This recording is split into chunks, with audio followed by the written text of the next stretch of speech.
क्या आप जानते हैं कि दिवाली से एक दिन पहले मनाई जाने वाली नरक चतुर्दशी केवल दियों का त्योहार नहीं बल्कि भगवान श्री कृष्ण की अद्भुत विजय गाथा से जुड़ा एक दिव्य दिवस है। नमस्कार मित्रों, आप सुन रहे हैं कर्मा कुटीर, एक ऐसी जगह जहां हम आपको बताते हैं भारतीय संस्कृति की अनकही अलौकिक और प्रेरणादायक कथाएं। आज हम बात करने जा रहे हैं उस दिन की जब स्वयं श्री कृष्ण ने दुष्ट असुर नरकासुर का अंत कर पृथ्वी को उसके आतंक से मुक्त कराया था। आइए इस अद्भुत कथा का आरंभ करते हैं। कहा जाता है कि प्राचीन समय में नरकासुर नाम का एक अत्यंत बलशाली और अहंकारी असुर हुआ करता था। वह असुर पृथ्वी देवी का पुत्र था और अपनी शक्ति से अहंकार में उसने देवलोक तक को जीतने का प्रण ले लिया था। धीरे धीरे उसने अपनी ताकत से देवताओं को पराजित कर दिया। देव माता अदिति के कुंडल और वरुण देव का छत्र तक छीन लिया। यही नहीं, उसने देवताओं को क्रीड़ा स्थली मणि पर्वत पर भी अपना अधिकार जमा लिया था। चारों ओर भय अन्याय का साम्राज्य फैल गया था। सभी देवता असहाय हो गए थे और तब उन्होंने सोचा अब केवल भगवान श्री कृष्ण ही इस अत्याचारी असुर से मुक्ति दिला सकते हैं।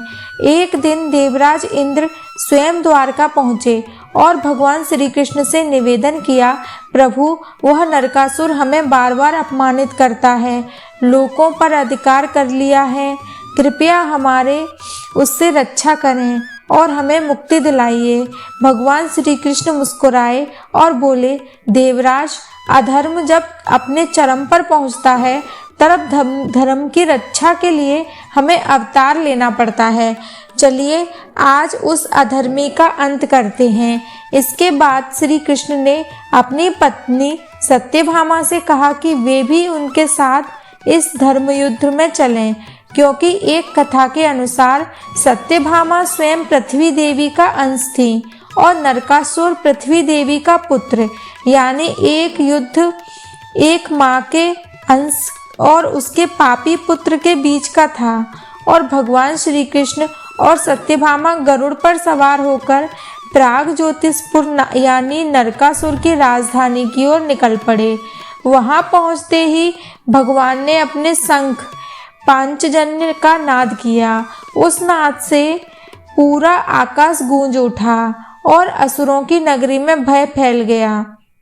नरकासुर के किले में अनेकों सुरक्षा कवच, माया और जादुई शक्तियां थीं, लेकिन श्री कृष्ण ने अपनी गदा और बाणों से उन सभी को एक एक करके तोड़ दिया। तभी नरकासुर का सेनापति शक्तिशाली दैत्य मूरासुर प्रकट हुआ। उसने गर्जना करते हुए कहा श्री कृष्ण से, हे कृष्ण, तुमने मेरे स्वामी के द्वार को ललकारा है, अब तुम्हारा अंत निश्चित है। और इतना कहकर उसने अपने त्रिशूल से आकाश चीरते हुए प्रहार किया, लेकिन श्री कृष्ण के बाणों की गति अद्भुत थी। उन्होंने उस त्रिशूल के बीच आकाश में ही चकनाचूर कर दिया। फिर मूरासुर ने एक के बाद एक कई अस्त्र चलाए, पर भगवान श्री कृष्ण ने अपने सुदर्शन चक्र से उसका सिर धड़ से अलग कर दिया। जब नरकासुर को यह समाचार मिला कि उसका सेनापति मारा गया है, तो उसका क्रोध चरम पर पहुंच गया। वह अपने विशाल हाथी पर सवार हुआ और आकाश में गरजते हुए बोला, हे कृष्ण, आज मैं तुम्हें नष्ट कर दूंगा। युद्ध भूमि तैयार थी। एक ओर श्री कृष्ण और सत्यभामा गरुड़ पर सवार थे, दूसरी ओर असंख्य राक्षसों की सेना। देवता भी आकाश से यह दिव्य दृश्य देख रहे थे। नरकासुर ने अपने प्रचंड अस्त्र शतघ्नि का प्रयोग किया। वह अग्नि की ज्वालाओं की तरह आकाश में चमक उठा, लेकिन श्री कृष्ण ने उसे अपने सुदर्शन चक्र से काट डाला और युद्ध भयंकर था। असंख्य असुरों का अंत हो चुका था। नरकासुर बार बार नए अस्त्र चलाता, लेकिन कोई भी भगवान को छू नहीं सका। अंततः जब वह त्रिशूल लेकर श्री कृष्ण की ओर बढ़ा, उसी क्षण भगवान ने मुस्कुराते हुए अपना सुदर्शन चक्र घुमाया और देखते ही देखते नरकासुर का सिर धड़ से अलग होकर भूमि पर गिर पड़ा। पृथ्वी हिल उठी, आकाश से पुष्प वृष्टि होने लगी और देवताओं ने श्री कृष्ण का जय घोष किया। नरकासुर के मारे जाने पर पृथ्वी देवी प्रकट हुई और भगवान श्री कृष्ण से विनम्रता पूर्वक बोली, हे प्रभु, आपने मेरे पुत्र का अंत किया है, लेकिन साथ ही उसके अत्याचार से इस सृष्टि को भी मुक्त किया है। कृपया यह मेरे लिए वरदान स्वरूप हो। जब श्री कृष्ण ने माता अदिति के कुंडल और वरुण देव का छत्र उन्हें लौटाया तो वह अत्यंत प्रसन्न हुए और वहां से प्रस्थान किया। लेकिन कथा यहीं समाप्त नहीं होती। जब नरकासुर महल पहुंचे तो वहां जो हुआ उसने इतिहास ही बदल दिया। उस महल में बंद थी 16,100 राजकुमारियां, जिन्हें नरकासुर ने बलपूर्वक बंदी बना रखा था। वे वर्षों से कैद में थीं और अब उनकी मुक्ति का समय आ चुका था। श्री कृष्ण ने नरकासुर के वध करने के बाद चारों ओर शांति छा गई। आकाश में देवताओं ने पुष्प वृष्टि की, धरती पर मंगल ध्वनियां गूंज उठी। नरकासुर की मृत्यु के बाद जब भगवान श्री कृष्ण और सत्यभामा ने विशाल महल में प्रवेश किया तो वहां का दृश्य देखकर उनका हृदय करुणा से भर उठता है। 16,100 सुंदर राजकुमारियों को देखकर, जिनमें से प्रत्येक किसी न किसी राज्य की राजकुमारी थी, वे सभी नरकासुर के महल में बंदी बनी हुई थी। नरकासुर ने उन्हें उनके परिवार से छीनकर अपनी कैद में डाल दिया था। वे सब भय और अपमान में जीवन बिता रही थीं। जब उन्होंने श्री कृष्ण को देखा तो उनकी आंखों में आशा की एक नई किरण जाग उठी। उन्होंने भगवान को देखा, तेजोमय, करुणामयी और धर्म के प्रतीक के रूप में। उनकी उपस्थिति मात्र से अंधकार मिटने लगा। वे सभी राजकुमारियां भगवान के चरणों में गिर पड़ीं और विनती करने लगीं, हे प्रभु, अब हमें हमारी इस कैद से मुक्त कीजिए। हम अपने घर भी नहीं लौट सकती क्योंकि अब समाज हमें स्वीकार नहीं करेगा। हमारा एकमात्र सहारा आप ही हैं। भगवान श्री कृष्ण ने मुस्कुराते हुए कहा, डरो मत, अब तुम सब स्वतंत्र हो। तुम्हारे ऊपर किसी का कोई अधिकार नहीं। तुम अपने भाग्य की स्वामिनी स्वयं हो। लेकिन वे राजकुमारियां एक स्वर में बोली, हे माधव, अब हमारे जीवन का कोई अर्थ नहीं सिवाय आपके चरणों की सेवा के। हमें अपने शरण में स्वीकार कीजिए। भगवान श्री कृष्ण, जो सबके मन की गहराई को जानते हैं, उन्होंने उनकी प्रार्थना को स्वीकार किया और कहा, तुम्हारी इच्छा ही तुम्हारा भविष्य है। और इस प्रकार भगवान श्री कृष्ण ने 16,100 राजकुमारियों को अपनी पत्नी के रूप में स्वीकार किया। यह विवाह किसी भोग या अहंकार का नहीं, बल्कि समाज को एक गहरा संदेश देने वाला था, जो कि स्त्रियां किसी कारण से अपमानित या अस्वीकारित हो जाएं, वे अछूत नहीं बल्कि सम्मान और आदर की पात्र हैं। श्री कृष्ण ने उस युग में वह उदाहरण प्रस्तुत किया जो आज भी समाज में याद दिलाता है। कहा जाता है कि जब भगवान द्वारका लौटे तो पूरी द्वारका दीपों की रोशनी से जगमगा उठी। सभी देवता, ऋषि मुनि और ब्राह्मण के प्राणी इस विजय का उत्सव मनाने लगे।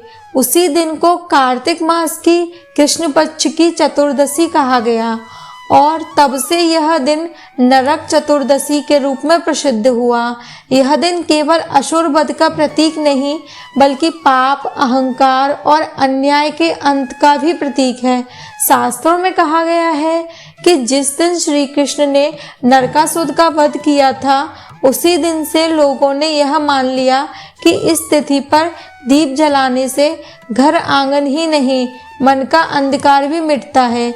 इसीलिए आज भी नरक चतुर्दशी के दिन हम अपने घर के बाहर दीप जलाते हैं और यह स्मरण करते हुए जिस प्रकार भगवान ने संसार को नरकासुर के आतंक से मुक्त किया, उसी प्रकार हमारे भीतर के अंधकार को भी नष्ट करें। पुराणों में वर्णन है कि स्कंद पुराण के वैष्णव खंड में कहा गया है, इस दिन जल में गंगा और तेल में लक्ष्मी का वास होता है। इसीलिए इस दिन प्रातःकाल स्नान करना अत्यंत शुभ माना गया है।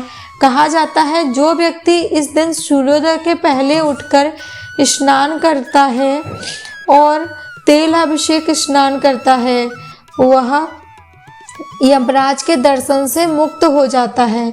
इस स्नान के समय अपामार्ग नामक औषधि का प्रयोग किया जाता है और एक विशेष मंत्र बोला जाता है, शीतालोष्ट क्षमायुक्तम संकटम दलयाति मे हरम पापम अपामार्ग भ्राम्यमाणम पुनः पुनः।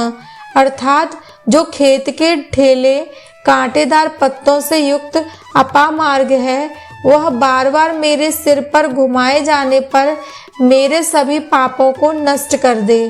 स्नान के बाद व्यक्ति को 2 कुत्तों को दीपदान करना चाहिए जो यमराज के प्रतीक माने गए हैं, और फिर 14 यमों के नाम से तिल मिश्रित जल अर्पित कर तर्पण करना चाहिए। यह तर्पण न केवल पितरों के लिए बल्कि आत्मशुद्धि के लिए भी किया जाता है। शाम के समय घर के द्वार पर घी या तिल के तेल का दीपक जलाने की परंपरा है। कहा जाता है कि यह दीप न केवल यमराज को प्रसन्न करता है बल्कि घर में लक्ष्मी का वास भी सुनिश्चित करता है। नरक चतुर्दशी की रात्रि को महारात्रि भी कहा जाता है क्योंकि इसी रात्रि में देवी शक्ति का दिव्य प्रादुर्भाव हुआ था। इसीलिए इस दिन शक्ति उपासना और भगवान श्री कृष्ण की आराधना दोनों का विशेष महत्व है। जो लोग कर्मकांड नहीं कर पाते उनके लिए शास्त्रों में सरल उपाय बताया गया है। इस दिन भगवान श्री कृष्ण के पवित्र नामों का स्मरण करें।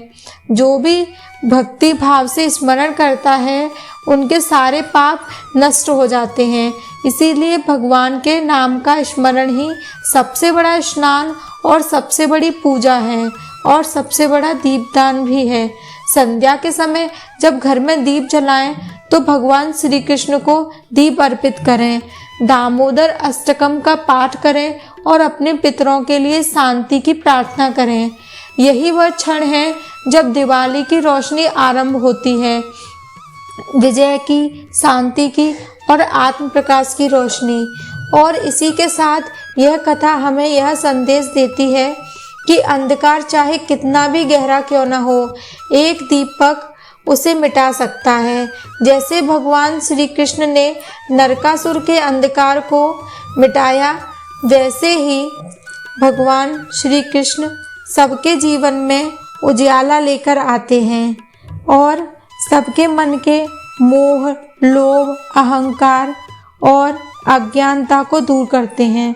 तो मित्रों, इस नरक चतुर्दशी पर भी अपने घर में दीप जलाइए, अपने मन में भगवान श्री कृष्ण का स्मरण कीजिए और अपने जीवन के हर कोने को प्रकाश से भर दीजिए। यदि आपको यह कथा पसंद आई हो तो कर्मा कुटीर को सब्सक्राइब करें, वीडियो को लाइक और शेयर करें और कमेंट में लिखें जय श्री कृष्ण, जय नरक चतुर्दशी। अगली कथा में फिर मिलेंगे एक नई प्रेरक जानकारी के साथ।